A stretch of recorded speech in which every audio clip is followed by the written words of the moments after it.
അസ്സലാമു അലൈക്കും. എന്താണ് സുഖല്ലേ? മക്കത്താണ് ഹറമിൽ. നല്ലൊരു കാഴ്ച കാണിച്ചു. സമയം രാവിലെ 6 മണി കഴിഞ്ഞിരിക്കുന്നു. സുബഹി നമസ്കാരത്തിന് ശേഷം ഹാജിമാർ തങ്ങളുടെ റൂമുകളിലേക്ക് തിരിച്ചു പോകുന്ന നേരം.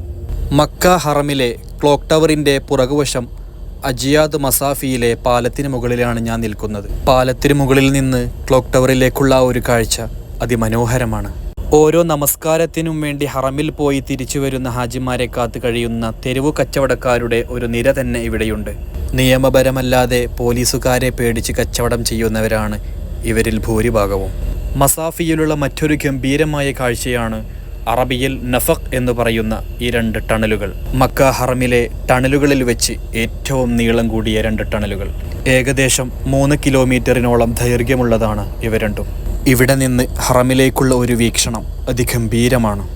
മസാഫി എന്ന ഈ ഒരു ഭാഗം വളരെ ഉയർന്ന ഒരു പ്രദേശമായതുകൊണ്ട് ആളുകളുടെ യാത്രാ സൗകര്യത്തിനു വേണ്ടി ബഗി സംവിധാനം ഇവിടെ ഒരുക്കിയിട്ടുണ്ട്. മസാഫിയിലെ ഹാജിമാർ താമസിക്കുന്ന അറിയപ്പെട്ട ഒരു ഹോട്ടലാണ് മക്കാരിം ഹോട്ടൽ. നിലവിൽ മലയാളികളുടെ ഒരു സങ്കേതം കൂടിയാണ് മസാഫി.